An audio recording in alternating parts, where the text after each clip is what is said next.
우리 참 목사님이 이렇게 저를 소개해 준 게 다른 5분의 장로님보다 제가 복을 많이 받았고, 실질적으로 제가 열린문교회에서 처음 하나님을 만났고, 가정교회를 통해서 또 목장을 통해서 또 귀한 장로님들, 선배 장로님들을 통하여서 보고 배웠던 것을 지금까지 17년이라는 시간을 통해서 많은 영혼을 구원할 수 있었고, 많은 제자를 세워가면서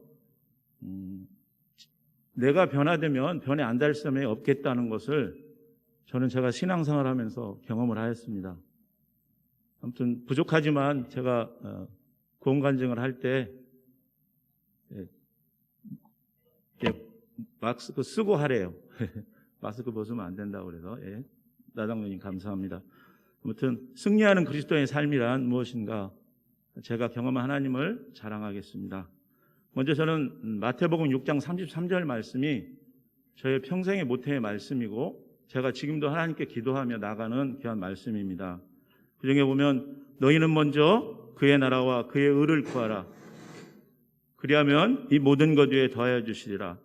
먼저 너희는 먼저, 저는 구원과 가정교회를 알게 되었습니다. 그의 나라와 그의 의를 구하라. 소망과 은혜로 결코 정죄함이 없나니 구원의 확신을 갖게 하셨습니다. 다음에 그리하면 이 모든 것을 위하여 더하여 주시리라. 가정을 갖고 영혼을 세우게 하셨고, 제자를 세웠고, 공동체를 통하여 합력하여 선을 이루는 방향성을 붙잡게 하셨습니다. 소유형의 인간이 아니라 존재형 가치관의 인간으로 저의 목적에 맞게 하나님께서 저를 지금까지 사용해 주신 것을 자랑하도록 하겠습니다. 아까 본문 읽었던 말씀 중에 로마서 8장 1절에서 2절 말씀에 제가 이 말씀을 묵상하면서 하나님이 저에게 주셨던 마음은, 나는 그리스도와 연합을 통해 그리스도의 대속으로 그리스도 안에서 해방이 되었다. 이 말씀을 묵상하면서 기도를 하니까 내 마음에 평강이 오고, 내 안에 지금까지 신앙생활하면서 어떤 고난과 어려움이 오더라도 이겨낼 수 있는 힘을 주셨습니다. 그러면서 저는 이 말씀 속에서 하나님이 주셨던 마음은, 평생 살아오면서 알게 모르게 지은 죄가 얼마나 될까 저는 생각을 해봤습니다. 너무도 많았습니다. 하지 말아야 할 것들을 너무 많이 했습니다. 하지만 하나님이 저에 대해서 나에게 책임을 물으신다면, 죄값을 갚으라 하신다면 나는 죽음으로 갚을 수밖에 없는 자이라는 것을 이 말씀을 묵상하면서 더 고백하게 됐습니다. 그러면서 그러나 하나님은 그리스도 안에 들어오면 다 용서가 된다는 그 진리를, 정죄하지 않겠다는 그 진리를 깨닫게 되니, 제가 39년이라는 시간 동안 세상에 있을 때 이런 말을 주지 못했던 것들을 가정교회에 와서, 목장에 와서, 공동체 안에서 그걸 경험을 하였습니다. 저는 그리스도를 핍박하던 자였고, 유교 집안의 장손 가정에서 장손이었고, 제사가 1년이면 30차례 있는 제사를 저희 어머님과 함께 제가 지방을 쓰면서 제사를 지냈던 사람입니다.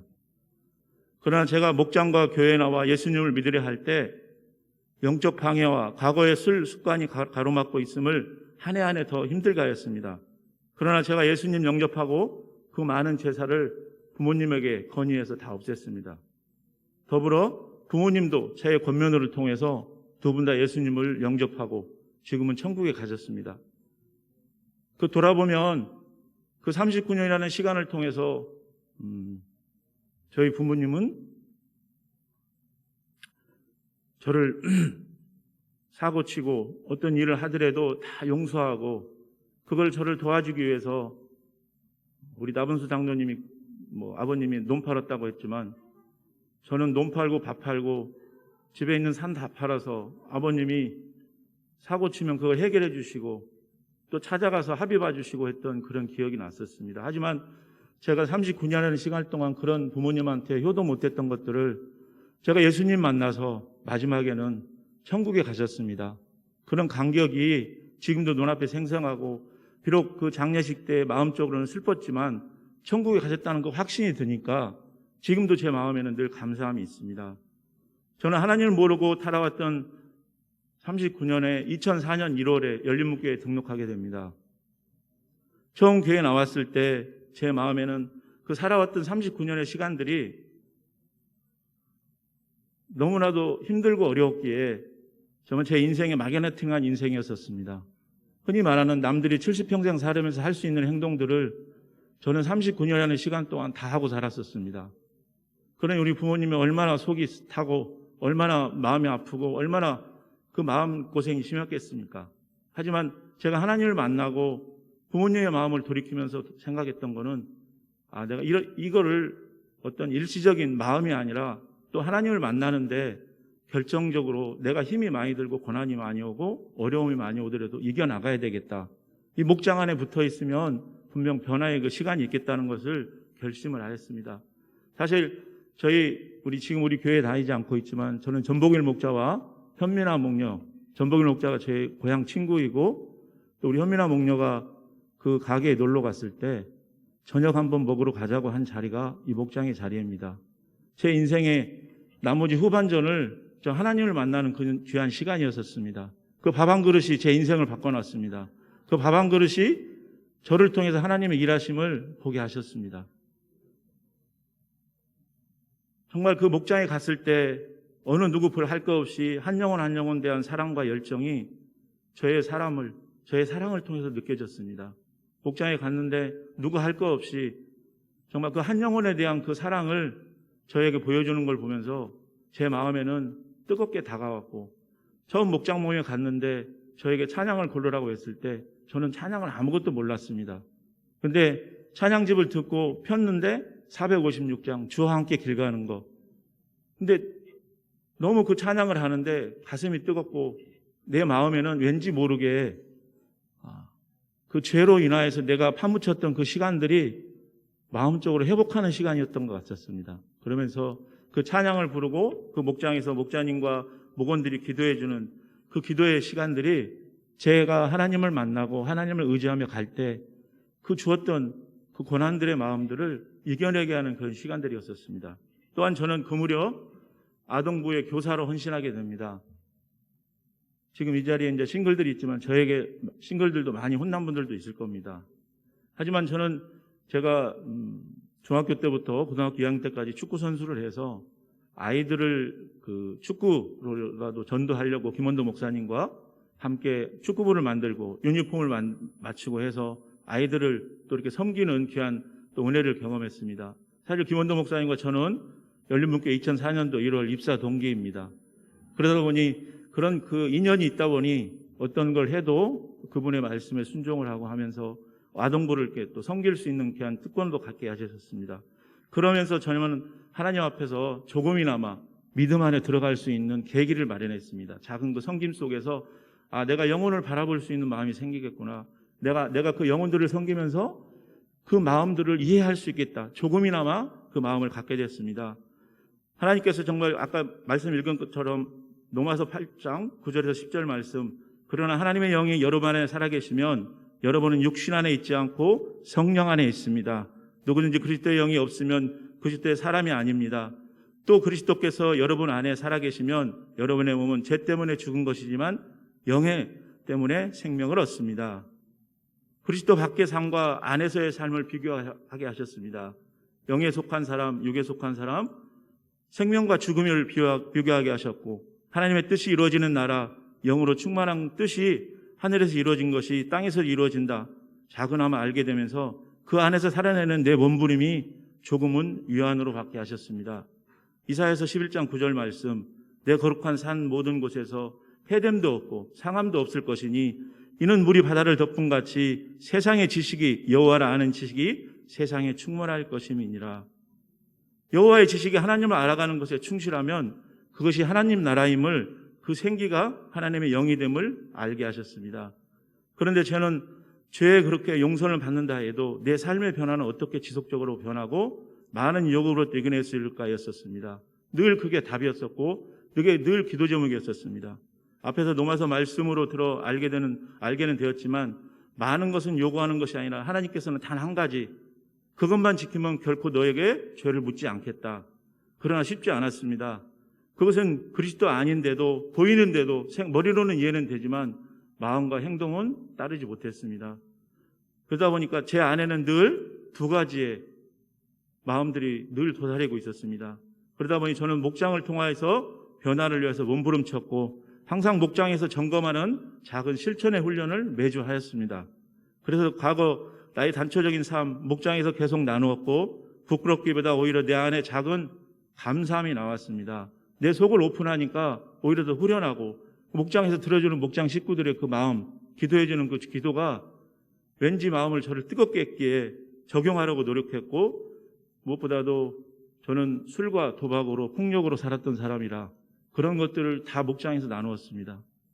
그러다 보니 목장 식구들은 누구나 할 거 없이 그 사랑을 전해주는데 정말 제가 목장을 먼저 가서 기다리고 제가 지금까지 신앙생활 하면서 목장에 빠지게 된 거는 손가락으로 꼽을 수 있도록 저는 목장을 통해서 하나님이 변화를 시켜주셨습니다. 그러니까 저는 목장을 통해서 정말 소중한 제 인생을 180도 바꾸게 되는 귀한 시간을 가졌습니다. 잠언 3장 5절 말씀, 너는 마음을 다해 여호와를 신뢰하고 내 명철을 의지하지 말라. 하나님의 말씀이 내 인생의 표지판이 되어야 한다는 것을 깨닫게 됐습니다. 그러나 많은 사람들이 그러한 인생에서 하나님을 의지하지 않게 신앙생활을 한다는 것을 저 역시도 알게 됐습니다. 믿음이 중요하다. 나는 내 명철을 의지하지 않아. 내 경험을 신뢰하지 않아. 사람이 믿는 것이 아니라 하나님을 믿어 입술로는 고백을 하지만 늘 삶에서는 두 가지 행동을 하게 됐습니다. 그러다 보니 늘 목장 안에서 내 안의 마음을 내 생각과 다르게 진리로 갈 수 있는 것이 곧 믿음이라는 것을 조금씩 계속적으로 되뇌이며 발견하게 됐습니다. 그 말씀이 시편 119편 105절 말씀, 여호와의 말씀은 내 발의 등불이고 내게 이렇게 빛이 되니다.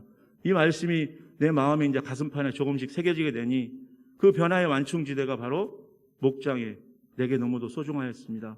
세상과 교회 사이에 목장이라는 게 나의 삶을 점검하는, 나의 정말 신앙생활을 점검하는 완충지대가 된다는 것을 그때 발견하게 됐습니다.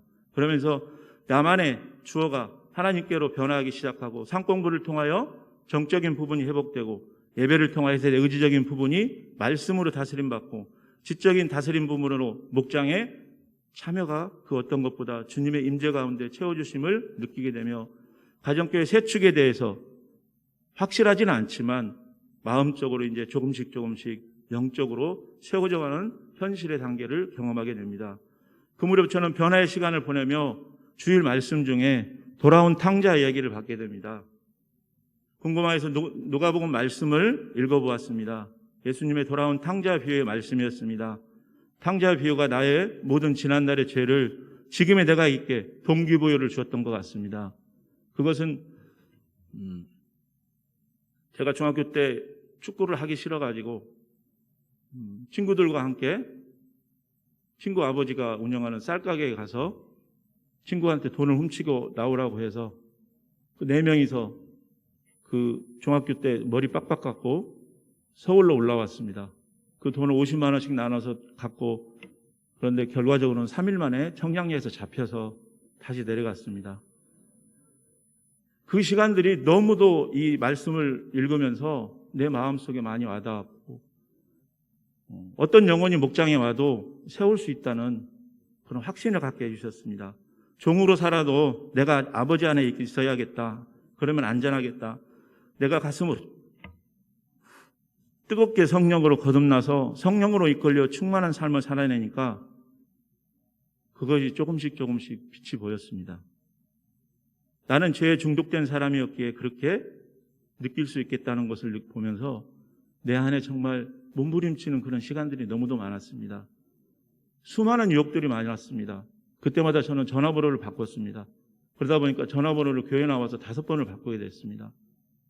근데 그러한 유혹들을 이겨내는 과정 속에서 저는 가장 감사한 게 저희 목자님이었었습니다.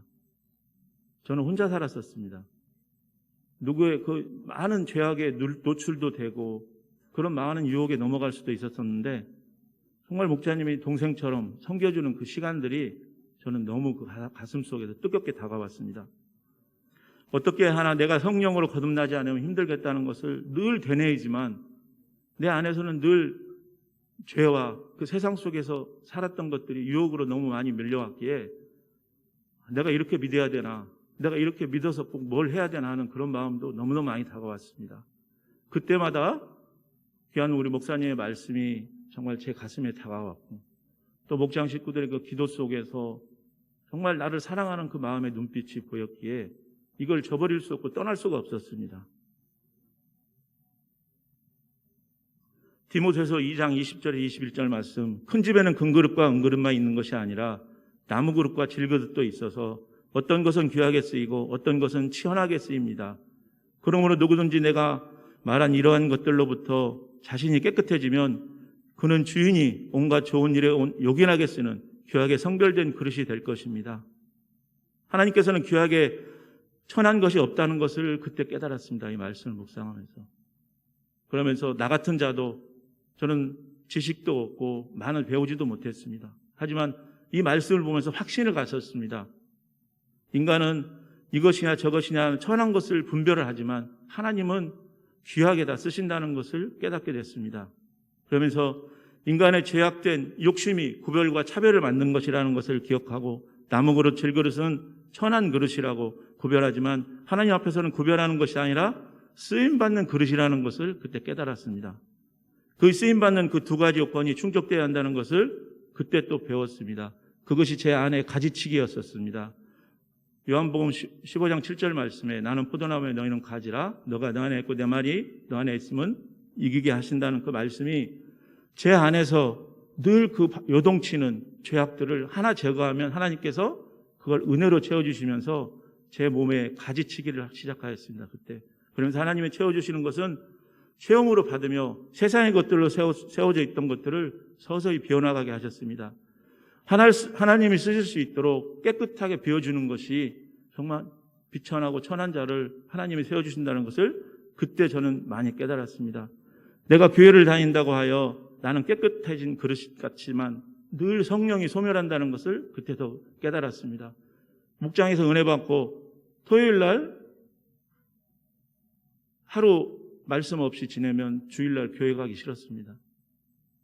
그러니 제 안에는 늘 성령이 소멸된다는 걸 그때 느꼈기에 채워주시는 그 질그릇이 되기 위해서 그리스도의 영으로 공급받는 진리에 있으려 무단히 노력하고 지금 이 자리를 통해서 고백하지만 정말 죽기가 더 편했었습니다. 제 마음 변하는 것보다도 그 죽기가 더 편할 정도였었으니까 얼마나 유혹이 많았고 얼마나 제가 39년 동안 살았던 그 습관들이 저를 얼마나 유혹으로 넘어지게 했는지 목자님이 저에게 목장 모임에서 나눈 것이 그때부터 저는 조금씩 주님 앞에 갈 수 있는 단계였었습니다. 그것은 새벽 기도였습니다. 사실 쉽지 않았습니다. 저는 혼자 살았기에 방학동에 혼자 살면서 그때 교회 임운동으로 나오면서 그 시간이 정말 오기가 싫고 내가 이걸 꼭 해야 되나 하는 그런 유혹도 많았지만 어쨌든 간에 주님 앞에 가면 목사님 말씀은 들어주지도 않았습니다. 근데 어쩌다가 한 번씩 그 말씀이 들어오면 눈물 콧물 다 빼고 회개하고 갑니다. 그때뿐이었었습니다. 세상에 나가면 그런 유혹 속에서 또 살려고 하는 마음들이 너무도 많았기에 그때부터 저는 기도를 하였습니다. 그러면서 그때 가장 나에게 첫 번째 치료의 답은 기도였었습니다. 물론 말씀도 내 안에 있었지만 그 말씀을 붙들고 기도할 때 옛날에 받았던 은혜 그것만 기억하고 있으면 안 된다는 것을 절실히 느꼈습니다. 그러면서 매일매일 기막힌 새벽을 깨어내는 날마다 나에게 말씀으로 공급받지 않으면 내가 다시 과거로 옛날로 돌아갈 것이라는 두려움이 있어서 그 새벽 기한을 놓치지 않았던 것 같습니다. 저는 가족력이 있어서 혈압약을 먹고 있습니다. 매일 체크하지 않고 지내면 과식하고 또 체중 관리하지 않으면 혈압이 올라가듯이 매일 나의 영적인 체크를 하지 않으면 영적으로 무지한 자가 될 수밖에 없다는 것을 그때 깨달았습니다. 그래서 더 기도의 자리를 사모하고 하나님의 운석을 들으려고 노력했습니다. 그것이 에베소서 5장 18절 말씀 쉬지 말고 기도하라고 말씀하셨던 것 같습니다. 이스라엘 백성이 광야를 청산하고 모세라는 지도자를 통하여서 가나안에 가기를 원하였지만 여기서 좋다고 하였던 것처럼 저 역시도 내 몸에 익숙한 것을 제거하고 내려놓는다는 것은 정말로 쉽지 않았습니다. 그 유혹을 내기 위하여 가장 먼저 했던 것이 남들이 흔하게 여기는 운전 습관이었었습니다. 전 제 직업이 운전입니다. 하지만 저는 운전을 두 가지 유형으로 하고 다녔었습니다. 하나는 제가 모시는 분 모실 때는 VIP 같이 모시고 제가 세상에서 운전할 때는 정말 광란의 운전을 했었습니다. 그러면서 새벽 기도에 나가면서 가장 먼저 제가 적용했던 게 그 운전 습관이었었습니다.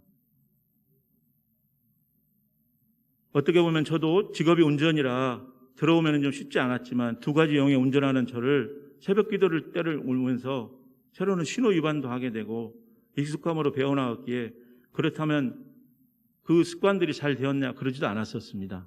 하지만 그러나 그 과정 속에서 있었던 작은 것들이 몸에 배면 법을 지키는 것처럼 말씀 지키는 것처럼 원칙을 따라 사는 것이 그리스도 사랑 안에서 연습이 되고 적용이 되었습니다. 감사하게도 절제의 변화가 역사하심으로 일어나기 시작하였습니다. 그때 당시 저는 혼자 살았기에 더 많은 유혹도 있었지만 하나님 안에서 내가 정말 주님 안에서 붙들려 사는 것이 가장 소중한 것이라는 것을 그때 깨달았습니다. 그 기도의 자리에 있는다 해도 기도의 줄기도 방향도 잡히지 않았지만 내게는 가장 힘든 것이었었습니다. 그 변화를 가장 먼저 경험하게 한 것이 제가 직장을 인하여 어려워할 때 목장 안에서 기도 제목으로 내놓고 기도를 하였을 때 응답을 받고 직장에 취직을 하였습니다. 그러나 1년 6개월 정도 다닐 때에 오시던 분이 그만두기를 권하였습니다.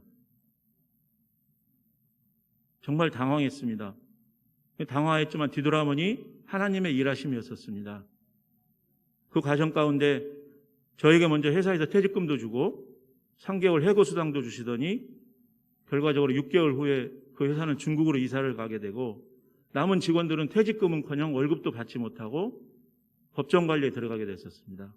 정말 그걸 보면서 제가 처음으로 하나님이 나를 통해서 일하시고 있다는 거, 하나님 앞에 내가 머무를 때 하나님의 일하심을 경험하게 됐었습니다. 또한 그 쉬면서 제 인생에서 가장 하나님을 인격적으로 만나는 시간을 가졌습니다. 3개월의 시간을 가지면서 그 기도원이라는 곳을 가게 됐습니다. 저는 굶으면 죽는다는 걸 알았기에 기도원에 가서 굶어야 한다는 것은 상상도 못했습니다. 하지만 제가 살아야 하기에, 제가 하나님을 인격적으로 만나서 살아야 하기에 그때 기도원에 가서 일주일 금식하고 일주일 보식하면서 성경을 일독을 했습니다. 잘 알지는 못했습니다. 그게 다 이해는 되지 못했습니다. 물론 이해가 됐으면 그때 제가 신대원에 갔겠죠. 어떤 목사가 됐겠죠. 근데 정말 감사한 거는 그때 이해가 안 됐기에 지금 이 몸부림치면서 이 목자 사역하는 게 저는 오히려 더 좋습니다. 그 갈급함이 채워지고 그 마음적으로 채워지니까 지금의 내 안에서 정말 요동치고 변화되는 것들이 이제 하나로 모아지게 됐습니다. 그러면서 하나님께서 제 안에선 가정을 갖고 싶다는 마음을 주셨습니다. 목장 안에서 기도하고 목장 안에서 목자님의 권유로 가정을 갖고 목자를 저도 해보고 싶다는 작은 소망을 그때 갖게 됐습니다. 원칙 중에 한 사람이었던 저는 가정을 갖는다는 것은 제가 꿈도 못 꾸고 나는 가정을 가지면 무조건 파탄내는 사람이라는 것을 제 기준을 갖고 살았던 사람이라, 불행하게 한다는 것을 저는 기준으로 갖고 살았던 사람이라 사실 가정을 갖는다는 것은 꿈도 꾸지 못했습니다. 하지만 목장에서 기도를 해놓고 기도하였을 때 감사하게도 우리 조건수 장로님, 우리 권금조 권사님 계시지만 장로님, 권사님의 소개로 지금의 우리 목녀를 만나게 됐습니다. 내 인생에 내가 여자를 선택하지 않고 누군가 소개를 받는다는 것은 상상할 수 없었습니다. 그런데 하나님은 그렇게 하게 하셨습니다. 그러면 2006년 10월 결혼하게 됩니다. 그것도 세상 예식장이 아닌 교회에서 담임 목사님의 주례로 세상 친구들은 한 명도 연락하지 않았습니다. 오직 교회 목자님과 교회 성도님들의 축복 속에서 결혼을 하게 됩니다. 그해 2010년 드디어 저는 목자로 세워지게 됩니다. 목자로 세워지고 그해 저는 교회 성축위원으로 우리 서상호 장로님의 권유로 성축위원으로 헌신하게 됩니다. 잘 건축의 건자도 모르고 아무것도 모르는 저에게 저는 그때 제가 신앙생활 하면서 가장 그래도 조금이나마 잘할 수 있었던 건 순종이었었습니다. 선순종 후 체험하기로 결정을 하고 그때 저는 헌신할 고정관념도 바꾸기를 원하는 기도를 준비하게 됐습니다. 그것은 3가지 기도 제목이었습니다. 먼저 제가 청지기의 삶을 살아내는 결단 기도를 하였습니다. 교회 나와 바뀌었다고, 내가 변화됐다고 모든 것이 변한 건 아니었었습니다. 시간도 내 마음대로 썼고 물질도 내 마음대로 썼고 내 중심으로 행동했던 것들을 사실 성취기원으로 헌신하면서 하나님께서 그것부터 결단하게 하셨습니다.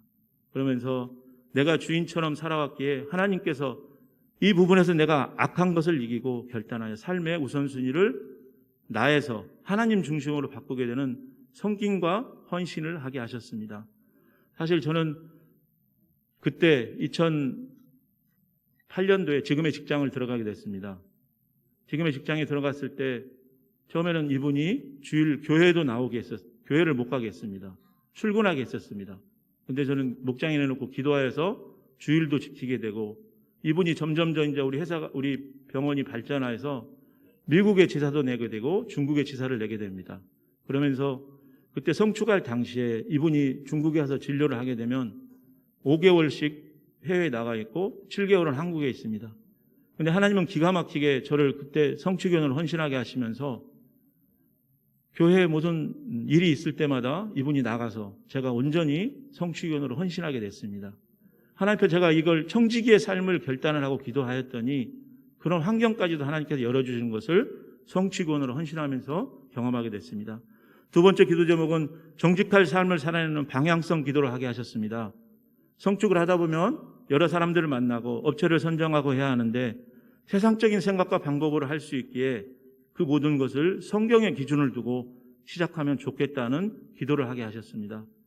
어려움일 거라 하셨지만 확신을 갖게 하셨기에 기도를 준비하면서 매일 첫 시간을 말씀으로 시작하고 헌신한 그 결과물은 지금의 성전에 공사업체를 정하여 말씀으로 통해 그대를 인도하는데 잠언 16장 31절 말씀을 듣게 하셨습니다. 사람이 준비하여도 제비를 뽑는 분은 하나님이시라는 것을 제가 말씀 속에서 이 진리를 깨닫고 나면서 업체를 정하고 성축 위원들과 함께 그 일들을 감당할 때 불평 없이 뜻에 따라서 움직일 수 있는 정직한 영을 저에게 부어주는 시간을 받았습니다. 3번째는 하나님과 관계를 재정립하는 법을 기도하게 하셨습니다. 공동체를 향한 영성을 재정립하는 법을 알게 하셨습니다. 나에서 우리 목장과 우리 가정만 생각하는 그런 생각들을 연합교회가 얼마나 소중하고 하나님께서 성전을 주셨는데 나에게는 몸성전을 통하여서 공동체를 바라보며 살아야 한다는 깊은 울림을 받게 하셨습니다. 성전 이사 후 저는 체육문화사역부를 신설하여 매년 10월 추수감사절 정교인 운동회를 준비하게 하셨습니다. 그 과정 속에서 VIP들도 또 전원교회를 통해서 성도들이 교회에 와서 마음껏 뛰고 놀 수 있는 그런 전원교회의 마음을 성축위원을 통하여서 받게 하셨습니다. 또한 성전 이전 후에 저는 1년 6개월이라는 시간을 이곳 성전으로 새벽재단을 다녔습니다. 내 안에 아직도 원죄가 있다는 걸 깨닫고 말씀을 볼 때마다 느꼈기에 사실 장유동에서 여기까지 새벽기도 나오려면 3시에 일어나야 됩니다. 그럼 여기 와서 기도하고 다시 서울로 출근해야 되는데 그것이 정말 저한테는 즐거웠습니다. 왜? 성전 건축을 하면서 하나님께서 주셨던 마음이 공동체의 영성을 주시니까 어떤 것들 해도 부담이 없이 어떤 것들 해도 감사함으로 다가왔습니다. 그러면서 하나님의 자리를 탐내는 죄에 대한 본능에 대한 내 안에 다 도사리고 있다는 것을 알게 되면서 복음이 있게 해달라고 구원의 도구로 사용해달라고 양주로 이사 후에 하나님 나라의 비전을 발견하여 4개월마다 목장에 영혼을 보내달라고 미리 기도로 준비하게 됐습니다. 그때 저에게 주셨던 말씀이 요한복음 말씀에 예수님께서 베드로에게 말씀하셨던 내가 너로 하여금 사람 낚는 업으로 사용하겠다는 그 말씀을 기도하는데 제가 응답을 받게 됩니다. 확신을 갖게 됩니다. 그 기도 속에서 만나는 영혼들을 일일이 다 나열할 수는 없지만 생각지도 않은 곳에서 예배하신 영혼들을 만난 것에 그 기도의 능력임을 날마다 경험하고 있습니다. 그러면서 저는 목장의 영혼이 수평이동이 아닌 정말로 가정교회의 정신인 오직 VIP 구원에 준비된 영혼을 만나게 하고 구원할 수 있도록 써달라고 저는 그때 1년 6개월 동안 이곳으로 새벽 기도를 다니면서 기도를 하였습니다. 그 기도의 연속 가운데 제 안에 정말 과거로부터 나오는 그 습관들도 다시 있기에 그거 회개 기도를 먼저 시키더니 하나님께서 영혼들을 보게 하셨습니다. 과거에 내가 추구하려던 것들 낱낱이 고백하게 하셨습니다. 내가 아무리 기도원에 가서 2주 동안 기도했다고 해도 그거는 잠시 스쳐가는 그냥 하나님을 알아가는 단계였었지, 진정한 나의 회개 기도는 정말 이때 시킨 것 같습니다. 1년 6개월 다니면서. 그러면서 하나님께서 내 안에 누구나 다 공평하게 탁월함을 주셨다는 것과 하나님은 그것을 구별로 주셨는데 세상 사람들은 그걸 차별로 또 바꿔놓는다는 것을 깨닫게 하셨습니다. 내가 무언가 있다고 해서 하나님이 나를 더 특별하게 사용하시지 않는다는 것도 깨달았습니다. 모든 자녀는 다 평등하다는 것입니다. 잊지 말도록 저에게 말씀하셨습니다. 그리스도인들은 많이 배우고 탁월하다고 해서 하나님께서 특별하게 해서 쓰시지 않는다는 진리를 깨닫게 나오면서부터 나에게 주신 달란트를 통하여 더 주 앞에서 충성하는 도구로, 헌신으로, 순종의 열매로 인도함을 받게 하셨습니다. 그래야 다른 사람을 무시하고 업신여기며 살려는 것이 아니라 섬기라고 주셨고 영원구로라는 사실을 재발견하게 되니 뭘 해도 자유함이 나왔습니다. 그 발견의 자리는 수요 성경학당이었었습니다. 교회가 이사와서 바로 시작한 게 우리 목사님께서 수요 성경학당을 시작했습니다. 저는 성경 말씀을 사실에서 진리로 풀어주시는 그 자리를 저는 진리로 사명의 재발견과 기도의 줄기를 잡게 하셨습니다. 말씀 묵상을 나 중심에서 하나님 나라를 바라보는 실질적인 삶의 방향과 적용의 묵상을 바꾸어 주셨습니다. 에베소서 5장 15절에 16절 말씀, 그런즉 너희가 어떻게 행할 것을 자세히 주의하여 지혜 없는 자같이 말고 오직 지혜 있는 자같이 하여 세월을 아끼라. 악하니라. 주어진 기회를 잘 활용할 수 있었습니다. 세월을 아끼라는 거, 하나님이 기회를 나에게 주셨는데 그 기회를 놓치고 살면 세월 낭비하는 것이고 아끼면 기회를 얻는다는 것을 확실히 붙잡았습니다. 즉 세상 사람들은 주어진 기회를 기다리며 사는데 그리스도인들은 성경에 기록된 대로 주어진 기회를 활용하며 사는 것임을 더 깨닫게 하셨습니다. 그 기회가 나에게 주어졌다는 것입니다. 그 주어진 기회를 하나님 나의 인생을 영적으로 꽉 채워놓으셨는데, 틀면 나오게 해주셨는데, 만들어주셨는데, 하지만 사단은 그걸 저를 계속 유혹을 하였습니다. 정반대로 속인다는 걸 깨닫게 되고 말씀 묵상으로 적용하면서 이겨내게 하셨습니다. 또한 기회는 이미 내 속에 들어와 있는데 그것을 놓쳤기 때문에 날마다 내 제하로 살게 된다는 것도 알게 됐습니다. 진리를 깨닫고 나서 잘 활용할 수 있도록 목자 사역하며 그것을 이유로 되지 않았습니다. 그 외에 주님의 뜻이 무엇인가를 기다려라. 그럴 때 하나님은 내가 모르는 일을 통하여서 어려움을 주시지 않는다는 것을 깨달았습니다.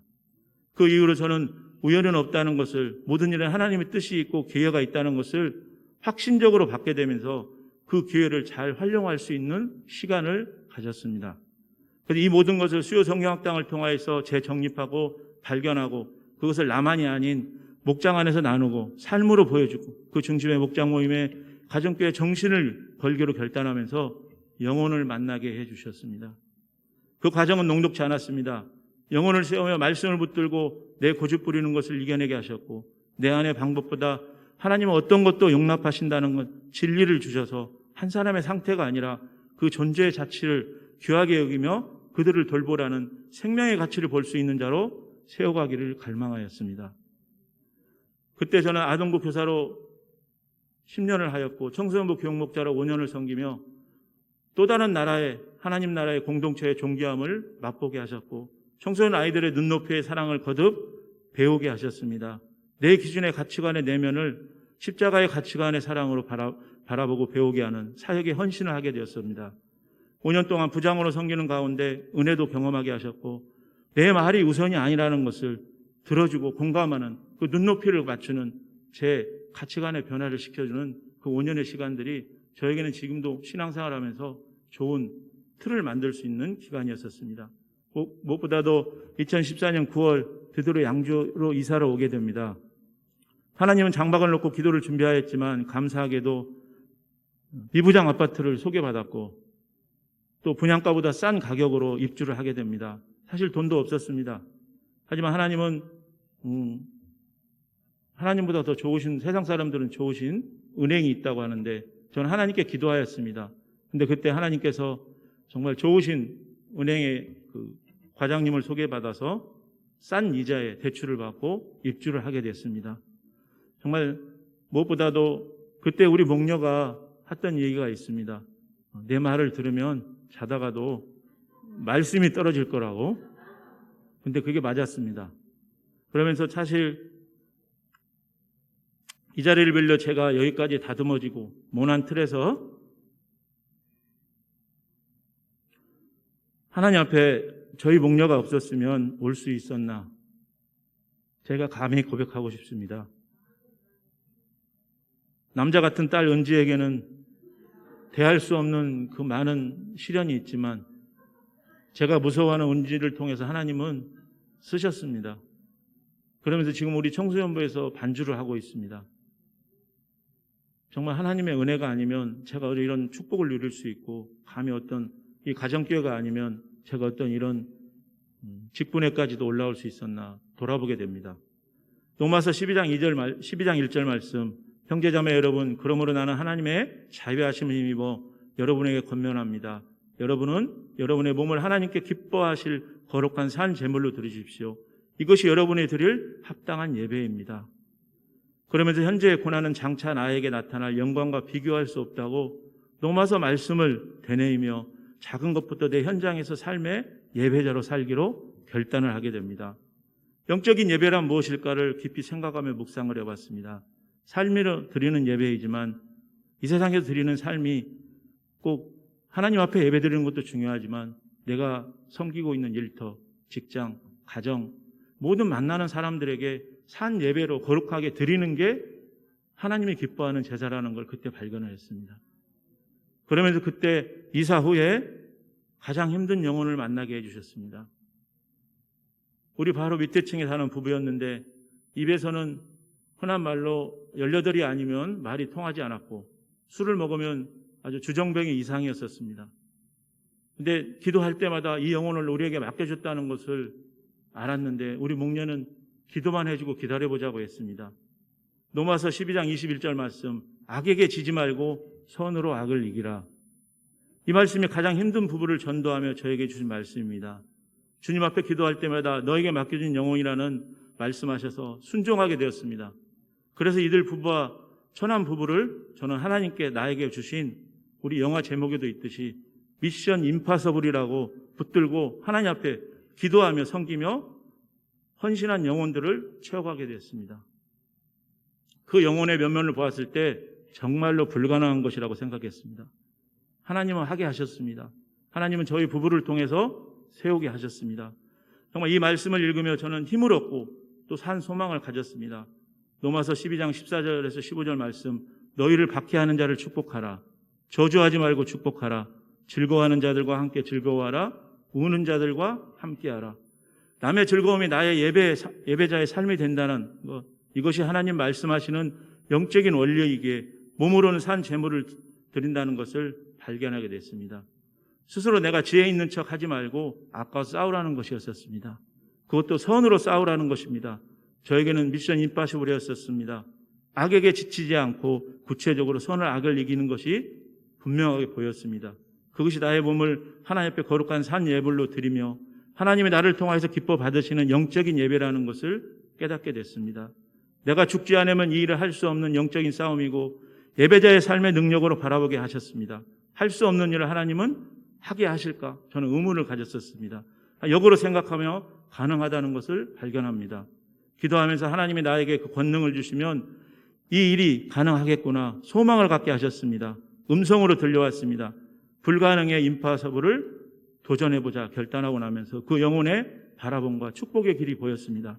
특히 그 친구의 어머니께서 2016년 구정 때 소천하셨습니다.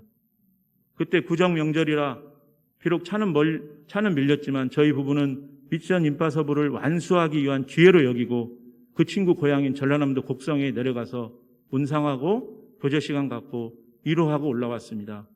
감사한 것은 그 친구들이 그 일을 마무리하고 올라와서 그 다음에 목장에 와서 참여하여 고백하는 걸 들으면서 하나님의 일하심을 경험했습니다. 나눔도 잘 하지 않았습니다. 그런데 본인들이 갈급한 마음이 들었는데 그 사랑을 받으려 했지 내가 표현을 못하여 미안하다고 고백하는 걸 들었습니다. 앞으로 잘 참여도 하지만 도움이 되는 부부로 예수님을 잘 믿어보겠나라고 고백하는 걸 들으면서 구정째 차도 밀리고 먼 길을 다녀온 피로감이 확 풀리는 것이었습니다. 바로 하나님께서 나에게 주신 사명이고 소명인 것을 느끼는 은혜를 경험하게 됩니다. 또한 그 천안 부부 역시 녹록지 않았습니다. 다문화 가정이었었습니다. 부인은 베트남 여자였었습니다. 언어가 통하지 않았다 보니 이유로 남편과 부인은 대화가 없었고 주위 사람들과 소통을 못하다 보니 우울증이 마음적으로 피폐한 영혼이 있었습니다. 저는 매주마다 동두천으로 그 영혼들을 데리러 갑니다. 퇴근해서 6시에 데리러 가서 보통 목장모임 끝나면 저희는 1시에서 2시입니다. 끝나면 다시 데려다주고 집에 오면 설거지하고 마무리하면 3시입니다. 저는 5시에 출근합니다. 이런 과정을 1년 반 동안 하면서 이 영혼들을 세웠습니다. 사실 제가 또 발목을 다쳐서 그 가정을 확신의 삶 양육을 하면서 그 가정이 4층인데 제가 발목을 짚고 올라갈 때 엘리베이터가 없었습니다. 근데 그 한 영혼을 살리면 하나님께서 더 많은 일을 감당할 수 있다는 것을 주셔서 저는 그걸 인내하고 올라갔습니다. 그러면서 그 7주 동안의 그 확신의 삶 양육을 하면서 그 영혼들이 너무도 변하는 걸 보면서 그 아픈 다리가 생각이 나는 게 아니라 이 영혼들을 세례를 주었고 무엇보다도 그 영혼들이 허거시까지 했습니다. 하나님은 보이지 않는 곳에서 그 영혼들을 세우게 하신 것들을 통하여서 목자 사역은 내가 미리 지레 겁먹고 포기하고 넘어지는 것이 아니라 그 한 영혼을 세워가는데 힘이 됐습니다. 돌아보면 제가 5번 분가하면서 양주로 이사와서 영혼을 만나게 하신 게 25가정이었고 VIP를 13명 세웠고 허거식을 통해서 8명을 세웠습니다. 이 모든 것은 제가 1년 6개월 동안 이곳으로 새벽 기도를 다니면서 하나님께서 맺게 하신 열매입니다. 그 1년 6개월이 저는 앞으로 16년 아니 32년 동안이라도 그 영혼들을 세워갈 수 있는 밑거름의 기도가 아니었나 생각하게 됩니다. 사역하며 가장 삶에서 중요한 신뢰, 그것이 무엇일까 저는 늘 생각합니다. 그것이 사랑이라고 생각합니다. 저 같은 얼굴에서 사랑이 나온다고 얼마나 나오겠습니까? 하지만 내가 진심 어린 기도를 통해서 그들의 사랑으로 눈빛으로 대할 때 목장 안에서 풍성한 섬김을 받고 사랑하면 그 사랑을 흘러보냅니다. 그들이. 새 영혼이 목장에 오면 품어주고 거듭나기까지 저는 얼마나 그 사랑을 주었는지 돌아보는 기도를 하게 됩니다. 목장 안에 온갖 관심은 VIP에 있으니까 그 간절함은 늘 새벽 기도를 통하여서 듣게 하셨고 그 영혼을 세우는 방법까지도 과거 내가 죄가 많은 사람을 이끄는 리더십을 목자 사역을 하며 접목하여 사용할 수 있도록 지혜도 부어주셨습니다.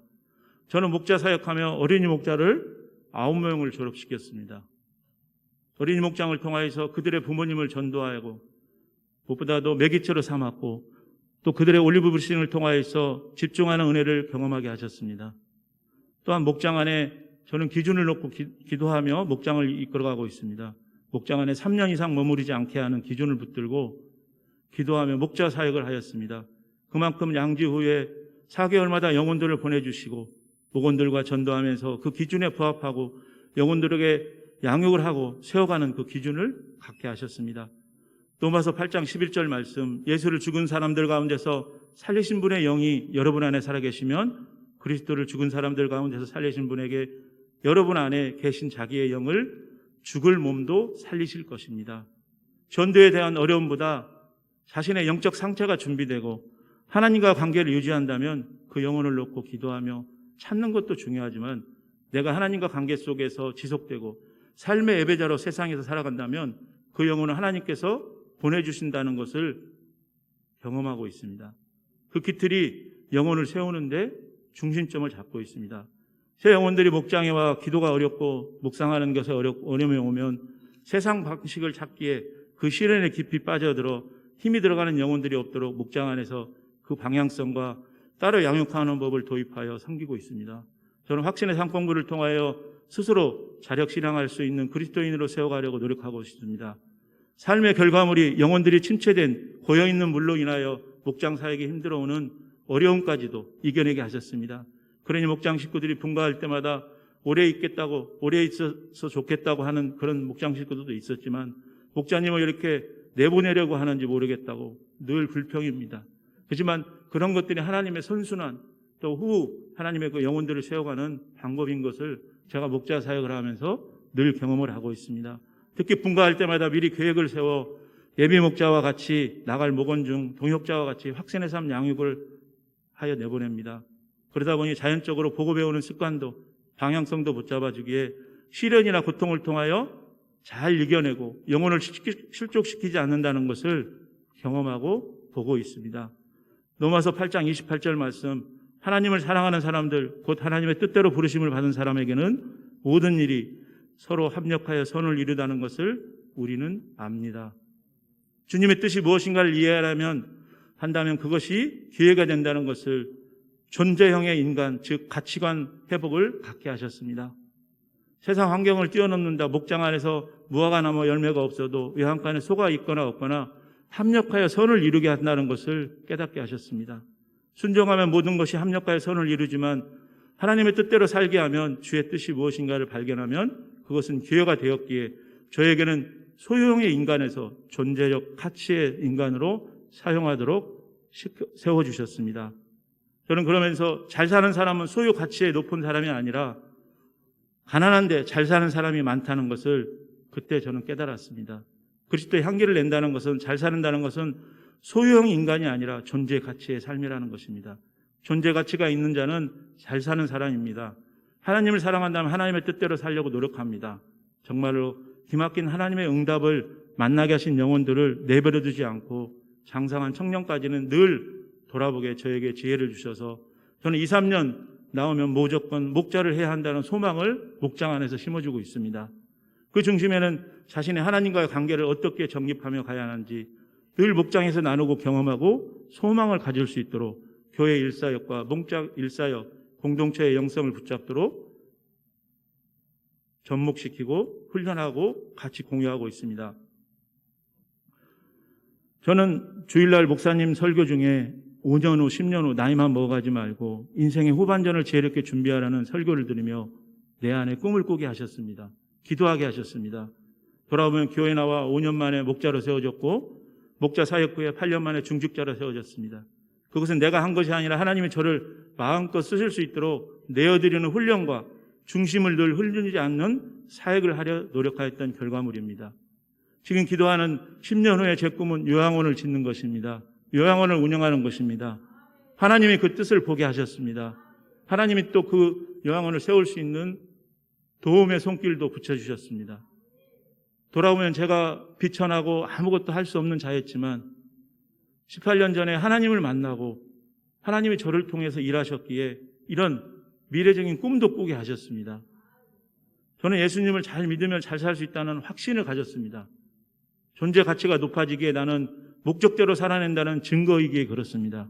즉 예수님을 잘 믿는다는 잘 안 될 수도 있고 어려움도 처할 수 있고 병도 걸릴 수 있고 가난할 수도 있고 어려움도 있고 고난도 있습니다. 하지만 저라는 백남준이를 하나님의 존재 가치의 인간으로 사용해 주실 때 이것을 넉넉히 이겨낼 수 있다는 확신을 가졌습니다. 즉 이 마이크가 이 목적대로 사용되면 지금 제 말이 우리 성도님들한테 잘 전달되는 것처럼 하나님은 저를 존재 가치의 인간으로 만들으셔서 그 영혼들을 보게 하셨고 그 영혼들을 세우게 저를 사용하셨습니다. 존재 목적은 나라는 사람을 하나님의 목적대로 사용되어 할 때 그 가치를 인정받게 되는 것입니다. 즉 내 욕심에 의해 하나님 앞에 서운하고 내 욕심의 존재를 갖춘다면 그 존재 목적을 상실하게 됩니다. 존재 목적은 나에게서 나오는 것이 아니라 나를 지으신 창조하신 하나님이 정해주신다는 것을 깨달았습니다. 정말 잘 사는 사람은 내 뜻대로가 아니라 하나님의 뜻대로 창조하시고 보내주신 그분의 뜻대로 살아가는 자라는 것을 붙잡게 하셨습니다. 감히 여러분에게 도전을 드리고 싶습니다. 제가 앞에서 살아왔던 소유형 인간인가 존재형 인간인가 결단하시기 바랍니다. 소유형 인간, 삶의 의지와 목적의 가치를 지식에 두고 먹고 사는 것에 두는 사람이고 존재형 인간이라는 것은 인간의 삶의 의미와 궁극적인 목표를 인간답게 사는 가치관을 존재하는데 하나님 앞에 두고 사는 사람입니다. 소유의 인간에는 소유의 넉넉함이 이 세상을 사는데 얼마나 놀랍게 만들었습니까? 사람의 소유의 넉넉함이 얼마나 어리석게 만드는지 살면 살수록 저는 그것들을 행복하지 않게 한다는 것을 경험했습니다. 물질에 얽매여서 살려고 했던 그런 지난날의 과거가 하나도 후회하지 않았습니다. 존재형 가치로 사람다운 사람이 얼마나 중요한지 저는 깨닫고 나면서 지식 가지고 되는 것이 아니라 지혜의 존재형 인간이 됨을 알게 되었습니다. 아무리 지식이 높아도 지혜가 없으면 결국은 인간을 공격하게 된다는 것을 제가 깨달았습니다. 지혜 없는 능력은 지식의 능력을 통하여 파괴한다는 것입니다. 불평하게 된다는 것입니다. 지식보다 중요한 것은 지혜인데 그것은 어디로부터 오느냐? 하나님을 경외하는 데부터 시작된다는 것을 알게 했습니다. 역대하 7장 13절에서 15절 말씀 들어라. 내가 하늘을 닫고 비가 내리지 아니하거나 메뚜기를 시켜 땅을 황폐하게 하거나 나의 백성 가운데 연병이 들게 할 때에 내 이름을 일컫는 나의 백성이 스스로 겸손해서 기도하며 나를 찾고 악한 길에서 떠나면 내가 하늘에서 듣고 그 죄를 용서해 주며 그 땅에 다시 번영시켜 주겠다. 이제 이곳에서 드리는 기도를 내가 눈을 뜨고 살필 것이며 귀를 기울이리니. 저희 목장은 코로나 상황에서 목장 모임을 대면으로 시작했습니다. 1년 6개월 시작했습니다. 작년 코로나 발생 후 대면 모임을 인하여서 하나님께서 저희 목장에 3명의 VIP를 보내주셨고 2분의 세례를 받게 하셨습니다. 또한 지난번 목세 때 우리 후미 목장의 손미영 목자님이 분가를 하게 됐습니다.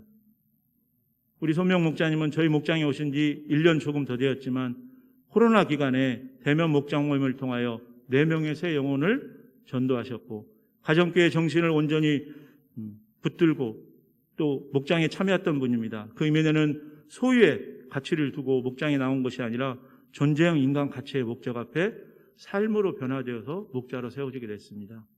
자신이 그리스도의 사랑을 목장에서 많이 배워 받은 자이기에 그분이 운영하는 사업장에서 여러분이 오면 그냥 보지 않고 어려운 상황에서도 섬기는 마음에 그 방향성이 지식의 삶에 두지 않고 지혜의 근본 하나님 앞에 존재형의 가치관의 인간으로 항상 바라보고 긍휼함이 임하였기에 안전하게 다스림 받았기에 매일 사업장에서 자비가 임한 일들을 경험하며 매주 목장에 나와서 풍성한 경험들을 나누고 새 영혼들에게 도전을 주는 은혜로운 나눔을 하였습니다. 사실 저분의 남편을 중간에 제가 알았습니다. 이분은 제가 1989년도, 90년도 때 인천에서 제가 당구장을 하고 또 하우스방을 운영할 때 오셔서 돈놀이 하던 분입니다. 근데 여기서 한 20년 넘게 만났습니다. 25년 만에 만났습니다. 제가 장로로 된 걸 보고 처음에 제가 맞냐고 물어보더라고요. 그때 그분이 맞냐고 물어보더라고요. 맞다고. 지금도 다른 사람들한테는 정말 말로 함부로 말하지만 저에게는 장로님 합니다. 곧 이분도 교회에 나올 겁니다. 사실은 오늘 제가 간증설교 한다고 교회에 나오라고 했는데 아직도 그 영적인 방해를 통하여서 가족을 핍박하면서 교회에 나오지 않았습니다. 하지만 저는 언젠가는 나올 줄 믿습니다. 왜? 내가 변화됐는데 그 사람도 변화될 수 있습니다. 내가 변화됐는데 그분이 하나님 안 만날 이유가 없습니다.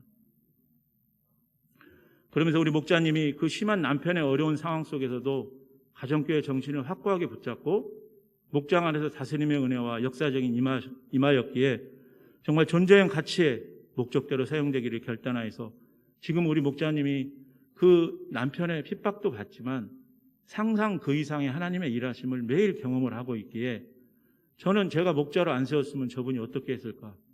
저는 때로는 가끔 기도하다가 깜짝깜짝 놀라기도 합니다. 아무튼 목자로 세워졌다는 게 저는 너무도 감사하게 생각합니다. 계시록 2장 5절 말씀, 그러므로 내가 어디에서 떨어졌는지를 생각해내서 회개하고 처음에 하던 일을 하여라. 내가 그렇게 하지 않고 회개하지 않으면 내가 가서 그 촛대를 그 자리에서 옮기겠다. 코로나 발생 이후 저는 코로나보다 무서운 하나님 앞에 머무르려 하였더니 재헌신하였더니 내게 익숙함으로 오는 것들을 하나님의 첫사랑으로 회복하게 하셨습니다. 그러면서 초원에서는 매주 수요일 밤 중보기도회를 통해서 카톡방으로 기도를 하게 하셨고 목장은 화요일 밤기도회와 대면 모임을 하게 하셨습니다. 그 결과물은 응답과 새 영혼을 잃어버린 영혼들이 돌아오게 하셨고 나를 사용하시도록 소유형 인간이 아니라 삶의 가치와 목적을 존재형 인간으로 헌신하고 결단하였더니 코로나보다 크신 하나님을 경험하게 하셨습니다. 하나님께서는 나의 삶을 통하여 인지하거나 경험하게 깨닫게 된 것뿐만 아니라 이해할 수 없는 수많은 영역과 문제들을 통해서 하나님을 더 알아가고 영혼들을 사랑하는 마음으로 이끌어 가시기를 원하셨습니다.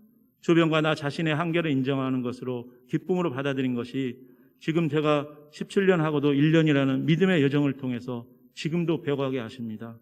항상 마음에 의동치는 자가 아니라 언제나 하나님 앞에서는 어떠한 일들이 있어도 내 삶의 문제를 결부시켜 신앙생활하지 않고 있습니다. 두 마음을 하나님 앞에 들고 나가지 않고 있습니다. 그러니 방향성이 분명하고 유동침이 없으니 섬기는 영혼들에게 그 방향에 동참하기를 동기부여를 주고 있습니다. 항상 저는 목원들이 어려움 당할 때 그 동기부터 물어봅니다. 그러면 내가 힘든 거와 왜 예배의 자리를 결부시켜 나오지 않고 있는지를 답을 정확하게 짚어줍니다. 항상 사람을 통해서 상처받는 것을 하나님 앞에 예배에 결부시켜서 나오지 않는 영혼들이 많기에 저는 목장에서 이런 것들은 따끔하게 얘기하면서 해결될 것 같지 않은 수많은 숙제를 안고 살아가고 있지는 그 주어진 생활 속에서 존재형 인간의 가치관 목적으로 저를 새롭게 발견하는 경외감과 감사함을 주 안에서 누릴 수 있게 하셨습니다. 때가 있으면 또한 한계가 명확히 있습니다. 그때가 코로나 상황의 존재함으로 하나님을 드러낼 수 있다는 것이 감사함이고 저는 금그릇은 은그릇은 아닙니다. 나무 그릇이지만 하나님께서 비록 천한 자에게 여기까지 인도하신 그 중심을 놓지 않게 하신 것에 너무도 감사함을 드립니다. 그럼에도 불구하고 저의 삶의 내용과 더불어 무시할 수 없는 중요한 고민을 가지고 날마다 주님께로 나가며 이를 통해 더 내 맡겨진 공동체의 영성과 또 영혼들과 함께 주님을 더욱 의지하며 의뢰하며 사랑으로 하나님께 기뻐하시는 일을 발견하고 있습니다. 마지막으로 우리 로마서 16장 19절 말씀, 여러분의 순종은 모든 사람에게 소문으로 퍼졌으므로 나는 여러분의 일로 기뻐합니다. 나는 여러분의 선한 일에는 슬기롭고 악한 일에는 순진하기를 바랍니다. 아멘. 자기 입속 차리기, 또 자기 사람 챙기기, 또 내 편 만들기, 어리석은 자가 아니라 분별을 갖고 주신 사명, 끝까지 직분을 감당하며 충성하는 자로 하나님 앞에 엎드리기를 원합니다. 내가 처음에 말씀 로마서 8장 1절 2절 말씀, 내가 너를 결코 정죄하지 않겠다. 저는 그 확정적인 말씀을 세상에서 비천하고 보잘것없는 자에게 매일 삶에서 거룩한 산 예배자로 존재형 가치의 인간으로 바꿔주신 하나님이시라는 것을 늘 붙들며 놓지 않고 가고 있습니다. 승리하는 그리스도인으로 살게 하셨습니다. 이 모든 영광 하나님께 올려드립니다. 하나님 아버지 사랑합니다. 감사합니다. 기도하겠습니다.